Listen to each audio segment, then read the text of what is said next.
அஸ்ஸலாமு அலைக்கும். Hi hello friends, welcome back to my channel. இன்றைக்கி நம்ம என்ன பார்க்க போகிறோன்னா, கார்ன்ஃப்ளவர் வச்சு பக்கோடா பார்க்க போகிறோம்.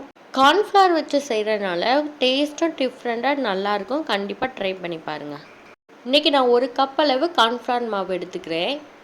1/4 கப் அளவு அரிசி மாவு எடுத்துக்கலாம்.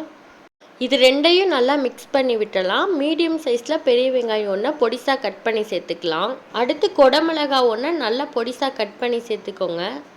மீடியம் சைஸ் கேரட்டை நல்லா துருவி சேர்த்துக்கலாம். ஒரு பச்சை மிளகாவை நல்லா பொடிசாக கட் பண்ணி சேர்த்துக்கலாம். கருவேப்பிலை கட் பண்ணி சேர்த்துக்கலாம். இஞ்சி பூண்டு பேஸ்ட்டு 1 ஸ்பூன் சேர்த்துக்கலாம். இது சேர்க்குறனால டேஸ்ட்டு டிஃப்ரெண்ட்டாக இருக்கும். அடுத்து 1/4 ஸ்பூன் சோடா உப்பு சேர்த்துக்கலாம். உங்களுக்கு வேணான்னா ஸ்கிப் பண்ணிடுங்க. அடுத்து இதில் 1 ஸ்பூன் மிளகாத்தூள் சேர்த்துக்கலாம். தேவையான அளவு உப்பு சேர்த்துக்கோங்க. ஃபைனலாக இதில் நம்ம 4 ஸ்பூன் அளவு தயிர் சேர்த்துக்கலாம்.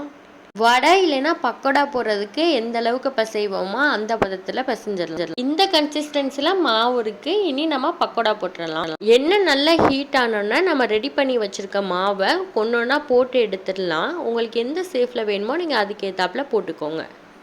ஒரு சைடு வெந்ததுக்கப்புறம் இன்னொரு சைடு திருப்பி விட்டுடலாம்.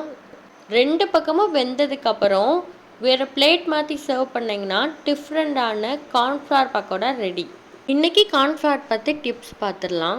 கார்ன்ஃப்ளவர் மாவில் அதிக புரத சத்து இருக்குது. நீங்கள் வெஜிடேரியனாக இருக்கிறப்ப சூப் இந்த மாதிரி செய்கிறப்ப கார்ன்ஃப்ளவரை அதிகமாக எடுத்துக்கோங்க. அது மூலயமா உங்களுக்கு புரத சத்து கிடைக்கும். கார்ன்ஃப்ளவர் மாவை அதுக்காக அளவுக்கு அதிகமாக எடுக்கிறப்ப இரத்தத்தோட சர்க்கரையோட அளவு அதிகரிக்கும்.